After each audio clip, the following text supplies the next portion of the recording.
dumbbell as an anchor. So if you have a dumbbell, a kettlebell, a band anchored to an immovable object, something along those lines, any sort of weighted assistance is going to make the movement a little bit easier, as it allows you to kind of engage your upper body and pull through, which helps brace through the midsection. So many people do this movement wrong, being that they use their hip flexors, they straighten their legs, and they generate momentum to help get them into that reverse crunch position.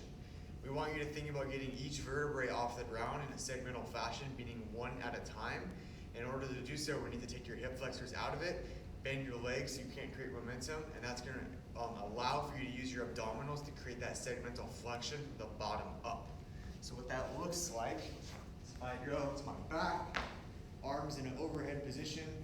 I prefer not to pull into the weight so that my abs have to do the work, but I'm just bracing lightly.